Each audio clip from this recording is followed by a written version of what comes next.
Il est bon d'être à nouveau avec vous. Quelle bénédiction de voir comment Dieu aide chacun d'entre nous pendant cette surprenante et difficile pandémie. Certaines régions s'améliorent, d'autres s'empirent, mais Dieu nous aidera à traverser cette épreuve par sa grâce. Certains se demandent si c'est la dernière crise, si c'est l'un des 7 derniers fléaux. Selon la compréhension biblique, ce n'est pas la crise finale, ce n'est pas l'un des 7 derniers fléaux, mais c'est certainement un signe précurseur de ce qui va arriver. Car je crois que Jésus viendra très bientôt. Les prophéties bibliques se réaliseront, vous pouvez en être sûr. Nous vivons les derniers jours de l'histoire de la Terre. Je voudrais attirer votre attention sur le beau livre des Philippiens écrit par Paul. C'est un livre merveilleux. J'aime prêcher sur ce 2e chapitre des Philippiens.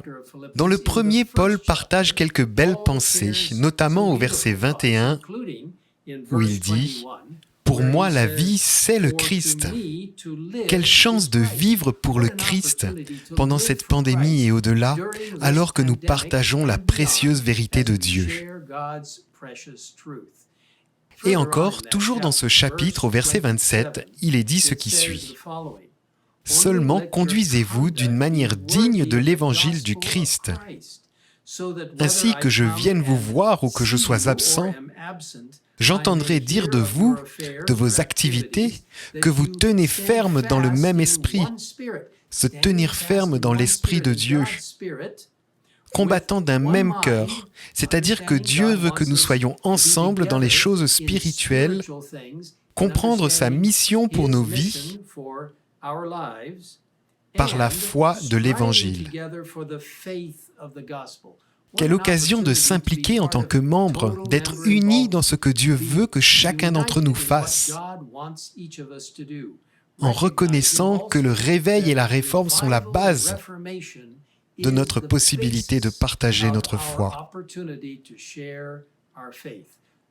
Se rapprocher du Seigneur par la lecture de sa parole, par l'étude de l'esprit de prophétie, par la prière, et ensuite partager ce merveilleux évangile de Jésus-Christ avec les autres. Et Paul poursuit dans la première partie du verset 18. « Sans vous laisser effrayer en rien par les adversaires. » Ne vous laissez pas effrayer par cette pandémie. Réalisez que Dieu vous aidera à surmonter tout cela si vous vous remettez entre ses mains. Aidez à partager le message des 3 anges d'Apocalypse 14.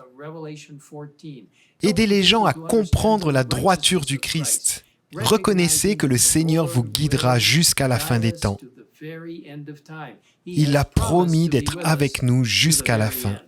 Quelle belle occasion de lui faire totalement confiance. Je voudrais partager avec vous une citation tirée de Service chrétien, de belles pensées, à la page 129.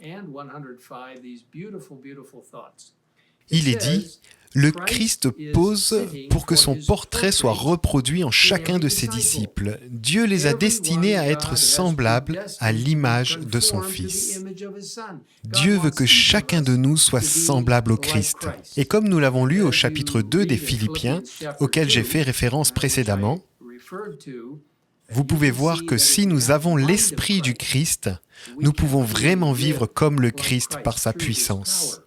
Ils doivent manifester au monde l'amour persévérant du Christ, sa sainteté, sa douceur, sa miséricorde et sa vérité. Quelle occasion de faire vraiment partie de ceux qui partagent la vérité de Dieu en ces derniers jours de Covid, jours que nous allons bientôt traverser. Et puis, toujours à la page 129, une autre très belle pensée. Il nous est demandé d'offrir au Seigneur la première place dans nos vies. Et par conséquent, de ne laisser passer aucune journée sans faire quelque chose pour l'avènement de son règne. Faire partie de ceux qui annonceront le message final de Dieu. Faire partie des membres engagés. Faire partie d'un message qui apporte la guérison aux gens là où ils se trouvent. Laissez-moi prier avec vous. Cher Père Céleste, nous te remercions de la manière dont tu nous as guidés, protégés et dont tu as pris soin de nous. Sois avec ceux qui souffrent en ce moment à cause de ce coronavirus. Et Seigneur, sois avec ceux qui ont perdu des êtres chers. Sois avec tous ceux qui partagent et expérimentent le portrait du Christ. Montre-toi en lui, en chacun de nous, comme nous partageons l'amour du Christ avec les autres. Seigneur, nous te remercions pour la promesse de ton retour. Guide-nous jusqu'à la fin des temps, alors que nous partageons ce précieux message du Christ et de son amour, de sa justice et de son retour, ainsi que la puissance que le message des 3 anges a pour changer les cœurs, ramenant les gens à la vraie adoration, toujours par la puissance du Saint-Esprit. Merci de nous écouter. Au nom de Jésus. Amen.